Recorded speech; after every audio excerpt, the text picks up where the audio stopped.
Bienvenue dans cette nouvelle séance du Divan renversé. Vous pouvez me retrouver sur toutes les plateformes de streaming, Spotify, Deezer, Apple Podcast et également sur les réseaux sociaux, Instagram et TikTok. Aujourd'hui, nous allons aborder un poison discret, le besoin d'être aimé.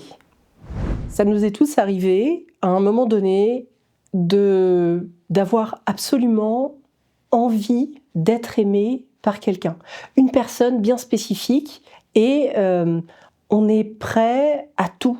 Et quand je dis à tout, c'est à tout pour pouvoir être aimé de cette personne-là. Le seul souci, c'est quand on est prêt à tout, on est prêt à n'importe quoi. Et n'importe quoi, est-ce que c'est vraiment nous ? Alors ça, c'est un peu compliqué parce que, d'abord, n'importe quoi, c'est pas nous. Et être aimé d'une personne en particulier, ça va évoquer plusieurs questions. La première, c'est qu'est-ce que cette personne évoque chez nous pour avoir ce besoin absolu d'être aimé par elle ? La deuxième, c'est qu'est-ce que je suis prêt ou prête à faire pour qu'elle m'aime ? Et surtout, jusqu'où je peux aller ? Est-ce que je suis en mesure d'aller jusqu'à fouler du pied mes propres valeurs pour avoir l'égard de l'autre, ou en tout cas son amour, son attention, ce que vous voulez. Alors ça peut être dans l'amour, ça peut être dans l'amitié, mais ça peut aussi être dans le domaine professionnel. C'est-à-dire qu'on n'aborde pas un sujet spécifique, on aborde tous les sujets. Ces domaines-là, ce sont des domaines du quotidien, et à un moment donné, on peut se perdre. On peut se perdre sans le vouloir. Vous pouvez être des personnes qui avaient des valeurs absolues. Si vous tombez sur quelqu'un qui, à un moment donné, a perçu votre faille et qu'elle s'engouffre dedans, vous allez commencer à faire n'importe quoi. Et quand je dis n'importe quoi, au début, c'est tout rose. Il n'y a pas de problème. Vous allez faire les choses avec bon cœur, vous allez vous sentir reconnu dans ce que vous faites, jusqu'au moment où la réalité va prendre le dessus. Et à ce moment-là, vous allez vous rendre compte que vous n'êtes plus vraiment vous-même, que ça va trop loin, mais quand la machine a été mise en route, c'est souvent difficile de s'arrêter. Alors c'est souvent difficile de s'arrêter parce que on a donné une image de nous qui n'est pas nous. Et la personne en face, vous savez, la personne dont on voulait qu'elle nous aime absolument, aime une image construite et pas une vraie image. Donc ce que vous êtes en train de faire, c'est vous saborder. Parce que si demain, vous voulez absolument que l'autre vous aime tel que vous êtes, il y a des choses qui vont changer. Ça paraît évident qu'il y ait des choses qui changent. Quand vous rencontrez quelqu'un la première fois, on a toujours l'impression que c'est la personne la plus merveilleuse du monde. Quand j'étais plus jeune, je me souviens qu'on avait beaucoup ri avec ma mère parce que je lui avais dit oui, de toute façon, dès qu'on rencontre quelqu'un, c'est forcément Tom Cruise, mais quand on se réveille le lendemain matin, c'est souvent Jean-Pierre Foucault. Et ma mère était pliée de rire en disant t'as déjà une vision de la vie et des rencontres qui va être bien sympa, j'en souhaite à ceux qui te rencontreront plus tard. Mais finalement, c'est pas faux.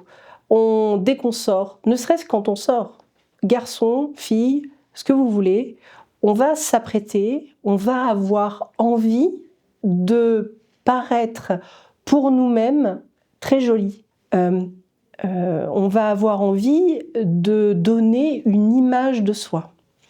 L'image de soi, on en parlera très certainement dans d'autres séances, on va être amené à le faire parce que une image, ça n'est qu'une image. Un physique, ça n'est qu'un physique. Ça ne fait pas ce que vous êtes. Et c'est d'ailleurs toute la problématique aujourd'hui. C'est que quand vous allez sortir, vous allez être apprêté pour vous, parce que vous avez envie de passer une bonne soirée, vous avez envie, pour certains, avoir de la confiance. Souvent, quand on est plus apprêté que d'habitude, on a plus confiance en soi, on va aller plus vers les autres, on va avoir des interactions sociales. Et en fait, c'est cette première image-là qu'on va avoir de vous. Et c'est malheureux. C'est malheureux parce que certains ne vont jamais déroger à cette image-là. C'est-à-dire que la première impression qu'ils ont eue restera l'impression définitive. Donc tant mieux quand c'est une bonne impression, parce que finalement vous avez gagné votre coup. D'autant plus quand c'est pour la personne dont vous voulez l'attention, l'amour, ce que vous voulez. Mais c'est aussi à double tranchant parce que, je donne l'exemple simple qui va parler à tout le monde, c'est si vous vous êtes mis sur votre 31 et que 3 jours après il vous croise au Lidl et que vous vous retrouvez en jogging et les cheveux dégueulasses, entre vous et moi, je pense que il va atterrir directement et il va vous baisser de votre piédestal de beauté. Ce qui est idiot, parce que vous êtes tous et toutes aussi belles quand vous êtes en jogging que quand vous êtes en costume 3 pièces. Ça ne change rien, ce que vous avez besoin de donner à l'autre, c'est ce que vous êtes et non pas ce que vous représentez. Donc ça, c'est l'image. Être dans l'absolu de l'amour de l'autre, souvent, ça veut dire aussi qu'on s'oublie un peu. On s'oublie un peu, des fois volontairement, on s'oublie un peu aussi, des fois pas volontairement.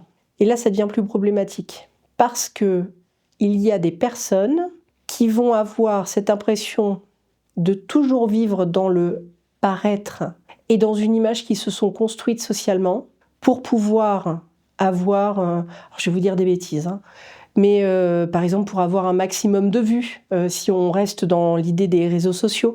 Et c'est normal, on ne peut pas décemment demander à quelqu'un d'être naturel à 100%, c'est-à-dire se mettre à nu dans un milieu qui est un milieu où des tonnes de gens vont pouvoir les voir, et en même temps leur demander d'avoir cette image parfaite. On le voit dans beaucoup de vidéos que des jeunes gens et des moins jeunes gens regardent, avec toutes les trends que vous pouvez avoir sur la peau parfaite, la vie parfaite, la famille parfaite, l'éducation parfaite.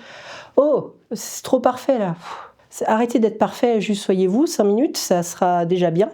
Et l'imperfection, ça fait tout le charme des gens. Être charmant, c'est avoir des petites écorchures, avoir des petites fêlures, et vous remarquerez que vous n'aimerez jamais autant quelqu'un que quand il lui est arrivé une tuile sur les réseaux sociaux. Quelqu'un de trop parfait, qui va être tout lisse tout le temps, c'est quelqu'un qui, à un moment donné, va s'attirer les foudres de tous. Parce que trop parfait, c'est pas normal, c'est suspicieux. Et je souris parce que je pense à des patients, et une en particulier, qui souvent, quand elle rentre dans mon bureau, dans mon cabinet, il suffit que j'ai changé un livre de place, ou j'ai changé l'odeur. L'odeur de mon cabinet, c'est quelque chose de très particulier. Elle rentre, elle dit « il y a quelque chose qui a changé, c'est suspect ». Et le c'est suspect, c'est intéressant parce que ça veut dire qu'elle a investi quelque chose dans l'image qu'elle a de mon cabinet, dans ce qu'elle porte comme intérêt à venir. Alors, je ne vais pas aller dire jusqu'à l'amour qu'elle porte à venir, c'est pas possible. Mais en tout cas, que ce soit de l'intérêt, que ce soit de l'amour, que ce soit quoi que ce soit, n'oubliez pas que à partir du moment où vous voulez être aimé et que vous devez faire un effort, que cet effort-là ne va soit pas dans vos valeurs, soit n'est pas vous, vous allez vous heurter à vous-même un jour, et ce jour-là, ça va faire mal, parce que vous allez vous exposer, clairement, soit à la foudre de l'autre, soit au fait d'être désaimé tout simplement, et dans le pire des cas, d'être désaimé par masse. Quand je dis par masse, c'est quand beaucoup de gens vous suivent, et qu'à un moment donné, les gens ne vous suivent plus. Et là, ça pose problème sur plusieurs pans. Déjà, 1, on se sent esseulé. De 2, on a un ego qui va être très affecté. Et quand l'ego est affecté, je peux vous assurer que ça fait mal. Et ça fait très très mal. Donc autant être très à l'aise avec son ego, voire même le mettre dans sa poche quand c'est nécessaire. Et quand on revient à quelque chose d'un peu plus intimiste, si vous êtes dans le paraître permanent et qu'un jour vous ne pouvez pas être dans le paraître face à la personne dont vous avez besoin de l'amour, et j'insiste sur le besoin d'amour. On a besoin de l'amour de l'autre. Alors déjà, rien que ça, posez-vous la question de qu'est-ce qui fait que vous avez besoin de cet amour de cette autre personne ? Qu'est-ce que vous avez investi à l'intérieur de cette personne-là qui fait que ça devient indispensable à votre existence, à votre quotidien, enfin bref, à votre vie en règle générale. En fait, ce jour-là, le jour où vous êtes désaimé, entre guillemets, ou démasqué, pour certains, la vie devient absolument insipide pour certains. Ça va devenir insupportable pour d'autres, et pour les meilleurs, les deux. C'est-à-dire insipide et insupportable. Et dans ces cas-là, on tombe très bas. Très très bas. Et ce qui est le plus difficile, et ça c'est une question que j'ai eu l'occasion de me poser moi personnellement dans ma vie, c'est est-ce que le fait de devoir rester dans une image qui n'est pas nous, souvent parce que l'autre a créé quelque chose autour de nous qui nous plaît, parce que ça nous galvanise en fait dans ce que l'on est, et on se dit finalement c'est peut-être pas si mal d'avoir cette image-là aux yeux de l'autre, ça me rend comme ci, ça me rend comme ça, ma foi pourquoi pas. Est-ce que c'est le fait de devoir retrouver des repères à l'intérieur de soi qui est compliqué?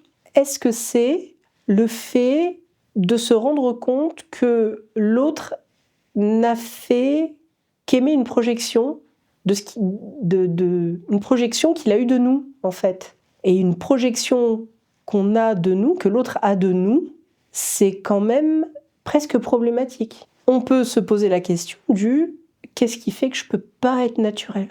En tout cas, à cet instant, avec cette personne, dans cette relation précisément, qu'est-ce qui fait que je n'ai pas pu être naturel?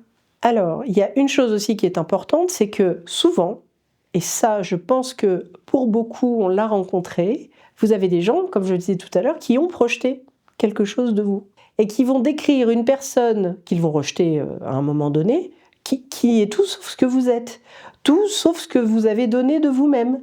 Et bien ça, c'est des gens qui n'ont pas appris à savoir qui vous êtes. Ce sont des personnes qui se sont contentées d'une projection d'image qu'ils ont de vous, ça leur a suffi, et comme ça leur a suffi, le jour où ils se lassent, ils n'ont plus envie d'avoir cette image-là dans leur vie, ils vont vous dégager en fait. Et vous avez vécu cette relation de façon différente, en étant toujours vous-même, mais en face, vous avez eu une idéalisation qui a été faite, alors soit de votre personne, soit de la relation, et vous vous retrouvez très esseulé.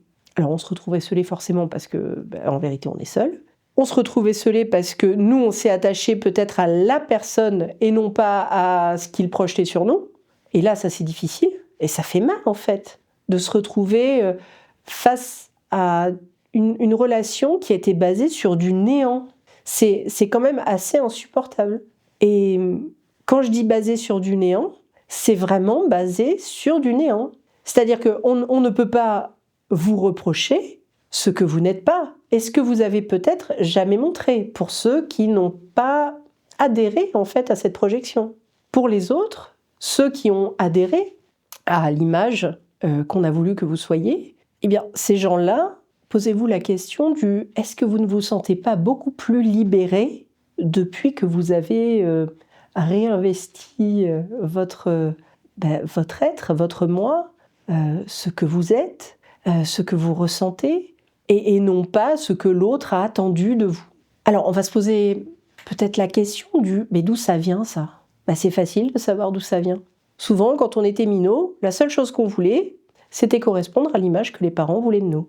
On était mignon, on était souriant, on n'était pas trop bruyant, on faisait pas trop de bêtises, on travaillait bien à l'école. Pourquoi ? Parce que papa et maman, ils étaient contents. Et ils disaient qu'on était des bons petits. Et que plus on était des bons petits, et plus ils étaient fiers de nous. Et donc nous, en fait, on mettait tout ça dans un gros pot, et on se disait, alors comme il est fier de nous, ça veut dire qu'il m'aime. Comme je suis sage, il m'aime. Comme je suis, comme il attend, en fait. Comme je suis ce qu'il attend de moi, il m'aime.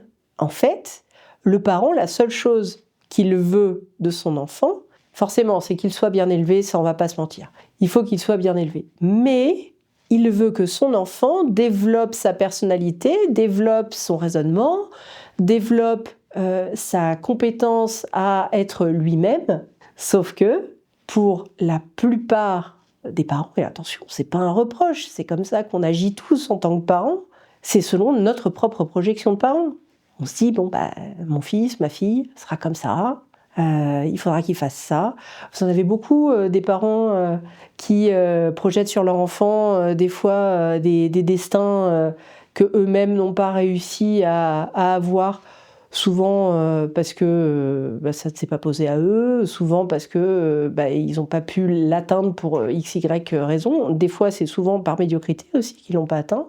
Et quand vous avez des parents qui, je donne l'exemple simple, qui poussent des enfants à faire du sport à haut niveau, que l'enfant n'est pas forcément très heureux, mais l'enfant veut tellement la reconnaissance de son parent qu'il va se dépouiller pendant toutes ces séances de sport, et qu'il va être compétitif, il va être gagnant, il va ci, il va ça, et qu'une fois qu'il a gagné, il a une petite reconnaissance, mais qui n'est pas à hauteur de tous les efforts que l'enfant a fait, je peux vous dire que ça fait mal sérieusement, et qu'il va être dans la quête ultime de la reconnaissance parentale. Et là, je parle vraiment pour les enfants qui ont besoin de cette reconnaissance-là. Mais on se doute bien que ce n'est pas des enfants qui ont 5 ou 6 ans. C'est des enfants qui vont avoir évolué dans ce schéma-là de besoin de reconnaissance du parent et qui, à 20, 25, peu importe l'âge, 30 ans, vont atteindre leurs objectifs. Et en fait, le parent, s'il est encore là, va lui dire c'est bien mon fils, c'est bien ma fille. Allez, c'est quoi après ? C'est quoi après ? Attends, ça fait 30 ans que je cours après ce que tu voulais, et là j'ai juste un ouais, c'est bien. Non, en fait, il faut savoir s'arrêter à ce qui a été fait. Il faut peut-être faire le bilan avec l'enfant de ce qui a été fait en disant voilà, mais ça fait tellement d'années que tu cours après ça, peut-être tant d'années que tu essayes de me montrer que tu vas y arriver, et que je sais bien que quelque part il y a un petit truc qui fait que c'est pour me faire plaisir, mais qu'est-ce que je suis heureuse que tu aies réussi pour moi de faire ça. Sauf que en tant que parent, vous pouvez être certain qu'il n'y en a pas beaucoup qui vont avoir l'idée même de se remettre en question dans les ambitions qu'ils ont transmises à leurs enfants, qui ne sont pas l'ambition de l'enfant. Mais ça, c'est logique, et là encore, c'est absolument pas un reproche. On est tous comme ça en tant que parents, sans le vouloir. Son enfant, à un moment donné, on ne le regarde pas en tant qu'enfant et en tant qu'individu tel qu'il a envie d'être, mais en tant que projection de ce qu'on a envie qu'il devienne. Ça, c'est normal. C'est normal parce que pléthore de parents qui disent « Oh, mon enfant, c'est un mini-moi. C'est moi qui l'ai fait. C'est mon sang, c'est ma chair. » Enfin, calmez-vous, c'est votre sang, c'est votre chair. Enfin, c'est quand même quelqu'un qui, à un moment donné, quand il aura 15 ans, va vous reprocher plein de trucs. Donc, soyez vraiment pas dans un ego surdimensionné quant à vos enfants. Vous allez faire n'importe quoi avec eux. C'est normal. On est des parents imparfaits.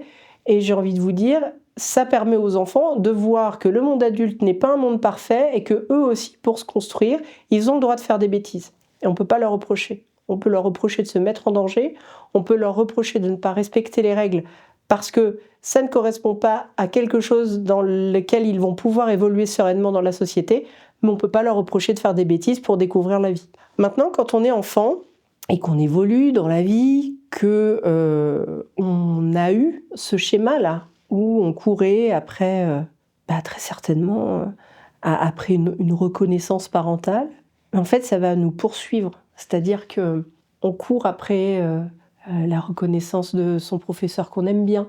Donc on va bien travailler à l'école, et quand on va être au collège ou au lycée, on va être les meilleurs de notre classe pour que, je sais pas, notre prof d'anglais, notre prof de philo, peu importe, voit qu'on est très très bon dans ce qu'on fait. Sauf qu'en fait, on n'est pas très bon dans ce qu'on fait, c'est qu'on bûche comme des tarés pour avoir la reconnaissance de notre prof. Et qui nous disent « Ouais, c'est super, je vois que tu fais des efforts, c'est bien. » Alors ouais, c'est super, c'est bien, c'est sûr. Mais est-ce que nous, ça nous plaît vraiment ? C'est la question à se poser. Par la suite, quand vous allez passer le sacro-saint bac, là, vous allez pour certains faire des études supérieures. Pour ceux qui ont le plus de chance, vous allez être acceptés dans Parcoursup. Je vous le souhaite, vraiment, je vous le dis. Mais pour les autres, c'est pas parce que vous aurez bien travaillé que vous allez être accepté dans ce que vous voulez. Enfin, en tout cas, c'est ce qu'on vous fait croire. C'est faux. Vous allez pouvoir faire tout ce que vous voulez, dans n'importe quelle mesure, à partir du moment où vous avez un objectif. Et dans ces cas-là, vous allez voir que courir après l'amour, la reconnaissance, peu importe de l'autre, ça ne va potentiellement pas être ce qui va faire que vous allez réussir et que vous allez vous, en tout cas ce que vous êtes, permettre à l'autre de vous aimer. Je ne sais pas si je me fais comprendre. Je donne un exemple type. Depuis petit, on vous dit que vous ferez médecine. Vous avez bûché toute votre vie, vous avez fait un parcours scientifique sans faute, vous êtes très bon élève, vous vous inscrivez à Parcoursup, et bim bam boum, vous n'êtes pas prêt en médecine. Alors on fait quoi? Il y a plein d'autres solutions en fait pour faire médecine après. Vous pouvez faire une licence, vous pouvez faire ce que vous voulez. Mais vous vous êtes accroché au fait qu'il n'y avait pas d'autre issue possible dans votre vie et dans votre réussite de vie, et surtout dans l'amour que vous attendez, la reconnaissance que vous attendez. Si vous n'êtes pas prêt en médecine, vous ne serez plus aimé. Si vous n'avez pas votre bac, vous êtes quoi? Vous êtes la honte de la famille? Ben non, ça arrive à tout le monde en fait d'échouer à ses examens pour x, y raison. C'est pas un drame d'échouer à un examen. Enfin, n'oubliez pas que vous êtes élève. Élève, c'est apprenant. Vous êtes là pour apprendre. Si vous vous trompez, c'est pas grave. Ce sera pas marqué sur votre front quand vous aurez 45 ans. On s'en fiche. Le plus important, c'est de savoir ce que vous voulez faire, l'objectif de vie que vous avez, et posez-vous la question de savoir si c'est vraiment médecine. Si c'est vraiment ça, je vous donne médecine comme je vous donnerai autre chose, que les choses soient claires. Si c'est vraiment ça, vous aurez tous les moyens d'y aller à un moment donné. Peut-être en passant par du paramédical pour commencer et ensuite vous orienter vers médecine, ça existe, vous le savez. Et puis éventuellement par d'autres biais pour pouvoir y accéder. Il n'y a que des passerelles de toute façon pour atteindre nos objectifs. Et c'est en ça que fréquemment, ce que je mets en avant dans les séances, c'est bien d'avoir un objectif, mais c'est mieux d'avoir un parcours. C'est-à-dire que si vous avez pour objectif, j'en sais rien, devenir champion du monde de barre asymétrique, vous voyez comme quoi c'est absolument différent de médecine là. Mais que en fait vous avez tout dans les jambes et rien dans les bras, peut-être que votre parcours sportif va commencer par de l'athlé et vous allez être extrêmement bon en saut en longueur, et qu'à un moment donné, vous allez vous dire, bon, alors, soit je suis très bon en athlétisme, c'est pas ce que je veux faire autre chose. Eh bien, si vous voulez vraiment devenir champion du monde de barre asymétrique, vous allez commencer à vous faire les bras et les épaules, travailler dur, et voir si vous avez la compétence en fait. Avoir la compétence de devenir sportif au niveau de la gym, si ça marche, tant mieux, vous ne serez peut-être pas champion. Mais au moins, vous aurez réalisé un objectif peut-être un objectif d'enfant pour certains, un objectif de vie pour d'autres, mais peut-être que vous ne serez pas champion. Et c'est grave de ne pas être champion, c'est grave de ne pas gagner, c'est grave de ne pas être champion olympique. Alors, pour celui qui bûche que pour ça, oui, dans l'instant, ça va être grave. Mais la réalité, c'est que si vous avez déjà été champion de 100 longueurs, peut-être se calmer. Vous êtes déjà champion. Quand on n'a pas de bras, on a des jambes, visiblement. Vraiment, et ça c'est quelque chose que j'ai compris avec le temps, c'est que quand on a un objectif et qu'on ne prend pas la voie royale, parce que la voie royale, entre vous et moi, il y a très peu de gens qui la prennent, et ceux qui la prennent ne sont pas les plus heureux. Mais quand on ne prend pas la voie royale, on se rend compte que la vie nous fait des cadeaux en permanence qui vont nous amener à toute autre chose, et ce toute autre chose, un jour, c'est ce qui va nous permettre de nous accomplir. Et ça, sincèrement, c'est peut-être le début d'une petite bribe de quelque chose qui s'appelle le bonheur. Est-ce qu'il est plus important d'atteindre son objectif tel qu'on l'avait vu quand on était plus jeune ou qu'on nous l'avait imposé? Ou est-ce que c'est plus important de dire « je suis devenu ce que je suis aujourd'hui par des biais auxquels je ne m'attendais pas » et qui ont forgé la personnalité qui fait que je suis moi et que je ne suis pas un idéal de ce qu'on a voulu faire de moi. À partir de là, en fait, vous allez commencer à vous détacher de ce besoin absolu de plaire, absolu d'être aimé, absolu d'être reconnu tel que l'autre a projeté sur vous, et prendre ce biais-là de réflexion, je vous assure que ça va vous alléger la vie. Positionnez-vous en tant que vous accompli et pas en tant que personne qui va accomplir le désir de l'autre. Accomplir le désir de l'autre, ça veut dire ne pas prendre en considération son propre désir, sa propre volonté, sa propre personne. Et c'est là tout le problème des gens qui ont ce besoin viscéral d'avoir cet amour de l'autre. C'est que vous finissez par vous oublier complètement. Alors c'est dommage de s'oublier dans une relation quand même. Je veux dire, n'oubliez pas que la base de la relation, c'est deux. Il y a une personne en face de nous, hop, Vous êtes là, il est là, et on relationne, c'est le principe. Autrement, vous vous mettez devant un miroir, devant un miroir. Et devant un miroir, on ne relationne pas. Devant un miroir, on se regarde. Et on s'admire pour certains. Eh bien, dites-vous que quand vous êtes dans la réponse de l'attente de l'autre, c'est comme si l'autre était devant un miroir et que vous répondiez à cette attente de miroir. En fait, il n'y a pas de relation. Il y a une demande, une réponse. Tac. Ça va pas. Soyez votre propre personnalité, soyez vous-même. Si vous ne savez pas qui vous êtes, parce que c'est bien beau d'utiliser des grands termes et de faire des grosses explications, mais déjà, il faudrait savoir qui on est. Savoir qui on est, c'est se lever le matin et pas se poser la question de savoir si on va plaire à la personne qui est à côté de nous. Plaire à la personne qui est à côté de nous, c'est évident. Pourquoi c'est évident? Mais parce qu'elle est à côté de nous. Et que dans ses yeux, on voit que elle respire de nous, elle aime ce qu'elle voit, elle nous valorise sans qu'on ait à faire un effort réel. Et quand je parle d'effort, et là encore, c'est des sujets de couple, des choses comme ça qu'on pourra aborder, faire un effort dans le couple, ça n'est pas s'oublier. C'est le principe du couple. C'est deux individus qui se sont rencontrés, ça a fait des étincelles, et en fait, à partir du moment où ils sont deux et où construisent un avenir commun, ils ont réussi à trouver des compromis l'un et l'autre qu'ils trouvent faciles dans leur relation. Ils ne font pas l'effort d'eux, ils ne font pas l'effort d'être quelqu'un d'autre, ils ne font pas l'effort de répondre aux attentes de l'autre. C'est normal et naturel en fait de le faire. Et ça nous rend pas malheureux, même au bout de 10 ans, même au bout de 30 ans. En fait, ça paraît évident.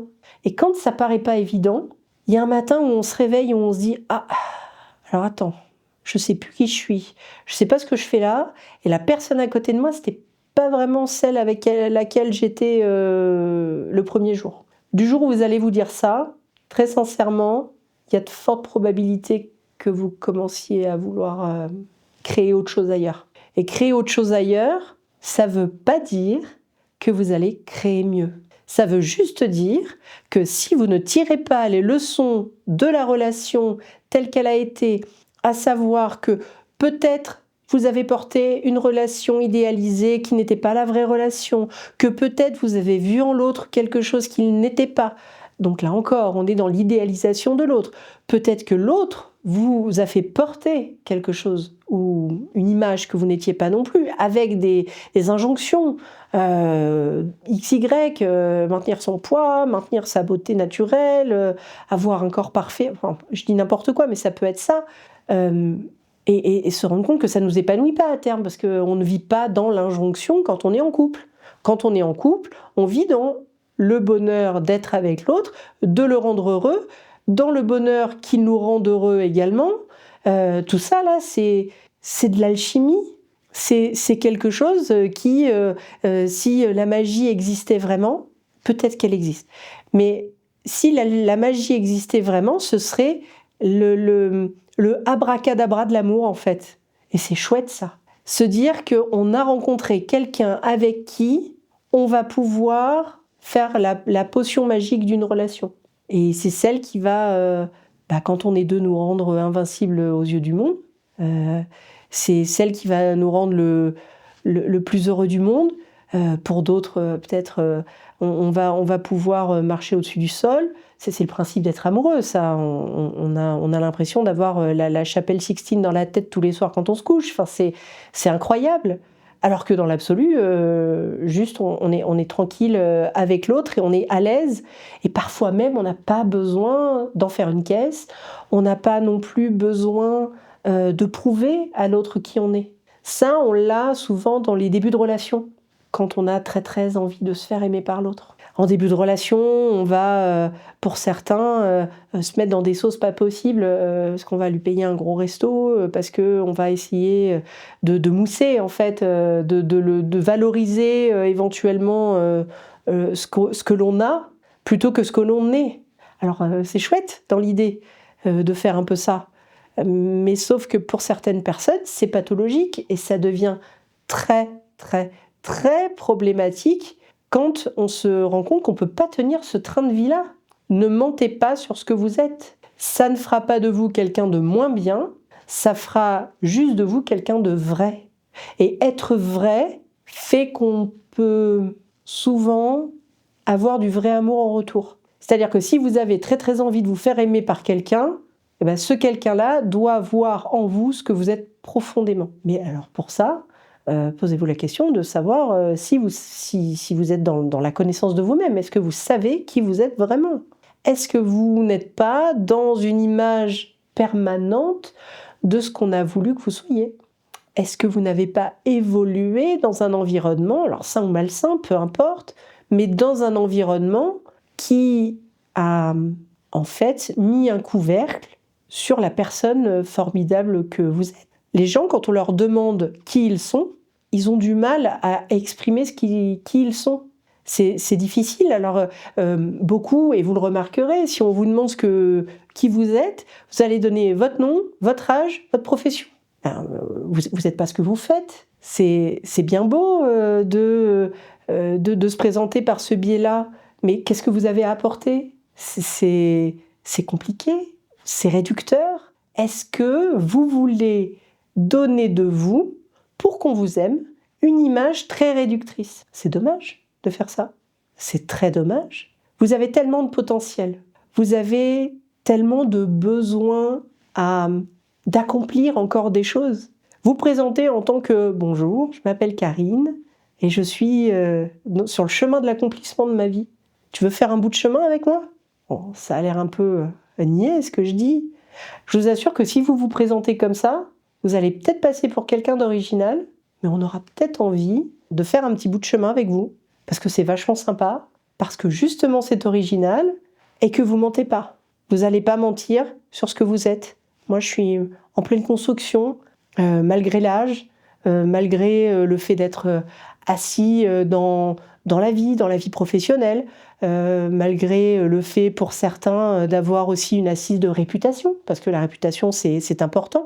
Et n'oubliez pas que la réputation, à proprement parler, quand elle est construite sur quelque chose qui va être vrai, c'est-à-dire sur du vrai soi, sur ses vraies valeurs, ça sera beaucoup moins lourd à porter qu'une réputation qui va être créée que sur des images qui doivent correspondre à quelque chose de l'instant T, qui va évoluer. Souvent, vous avez des gens qui, toutes les nouvelles saisons, vont changer. Ah mais oui, mais en fait, je me suis perdue dans ce que j'étais. Bah, tu t'es pas perdu, enfin tu t'es cherché. On se perd pas de ça. On se cherche, on se trouve. C'est normal avec le temps de grandir. C'est normal avec le temps d'évoluer. C'est normal avec le temps de faire plein de bêtises. Et certains diront que c'est des erreurs. D'autres prendront ça pour de l'expérience. Peu importe comment vous l'appelez, mais il n'empêche que vous faites pas que des choses qui vous valorisent. Eh ben, est-ce que c'est grave? Alors oui, ça peut avoir un impact à l'instant T, mais posez-vous la question de savoir si dans 10 ans, ça ne vous aura pas aidé et apporté en fait d'avoir fait ces erreurs-là. Si vous vous dites que dans 10 ans, vous êtes passé à côté de votre vie, c'est peut-être que vous n'étiez pas vraiment vous-même, ou que vous n'avez pas cherché au bon endroit, ou vous n'avez pas donné aux bonnes personnes. C'est des questions à se poser. Alors je ne dis pas de vous remettre en cause H24 quand vous faites des mauvaises rencontres, parce que ce serait un peu problématique. Mais si vous faites toujours les mêmes rencontres, que vous recréez toujours les mêmes schémas, une fois ça peut être une erreur, 2 fois c'est pour l'expérience, 3e fois c'est un choix. Posez-vous quand même la question du est-ce que je sais me remettre en question? Est-ce que je sais véritablement tirer profit de ce qui m'est arrivé en bien et en mal? Et en fait, c'est en ça que lorsque vous allez réussir à vous détacher du regard de l'autre, du besoin en fait absolu, presque viscéral de récupérer l'amour de l'autre, et bien en fait ce jour-là, vous vous rendrez compte que le seul amour qui compte, c'est le vôtre. C'est celui que vous allez vous porter. C'est la bienveillance. C'est un mot qui est galvaudé en ce moment, la bienveillance. Il faut être bienveillant pour tout, c'est merveilleux. Soyons bienveillants, parlons dans la bienveillance. Quelqu'un qu'on ne peut pas piffrer, il faut être bienveillant avec lui. Non, quelqu'un qu'on ne peut pas piffrer, vaut mieux se taire tout court. Ce sera la meilleure des bienveillances. Parce qu'on ne peut pas être bienveillant tout le temps, en toute cause et avec tout le monde. Ça n'existe pas. Ça, c'est pareil. Ça voudrait dire qu'on met un couvercle sur ce qu'on est. Des fois, on est un peu peste avec les gens pour x, y raison. Des fois, on est dans la critique, mais c'est humain d'être dans la critique, c'est pas grave. Et ne pas aimer quelqu'un, c'est pareil, c'est pas un drame. Quand je dis pas aimer, c'est pas vouloir sa mort, c'est pas le propos. Mais il y a des gens avec qui, humainement, ça matche pas. Et quand ça matche pas avec la personne, on va pas vers elle, point. On peut adapter et suradapter ce que l'on est pour justement réussir à se faire aimer de tout le monde. Quand on en arrive à ça, et qu'on ne s'est pas encore détaché de ce besoin-là, vous vous rendez compte à quel point on peut finir par être détesté ?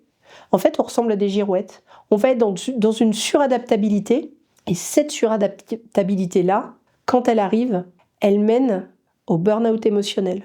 Quand on suradapte de trop, je pense que vous avez tous entendu parler du burn-out au travail, où on vous donne une charge de travail, on vous donne peu de temps pour gérer, vous êtes débordé, vous vous noyez. Et bien en fait, dans les émotions, c'est un peu la même chose. Et ça, je le souhaite à personne, parce que réussir à se sortir d'un burn-out émotionnel, ça veut dire qu'il va falloir reconstruire ce que l'on est, savoir exactement qui on est, savoir se donner l'amour qu'on n'a jamais eu ou que l'on ne s'est jamais donné, et arrêter assez violemment de vouloir correspondre absolument à ce que l'autre projette de nous. Je pense que c'est l'exercice le plus difficile qui soit que de se détacher du regard de l'autre et de se détacher de cette envie viscérale d'être aimé absolument et à tout prix par les autres. Merci beaucoup d'avoir été à l'écoute de cette séance. On se retrouve pour notre prochaine consultation dans 15 jours. Si vous le souhaitez, vous pouvez partager, n'hésitez pas à vous abonner. Vous pouvez me retrouver sur toutes les plateformes de streaming, Deezer, Spotify, Apple Podcast, mais également sur les réseaux sociaux Instagram et TikTok. Et n'oubliez pas, je suis également sur YouTube. À bientôt mes inconscients.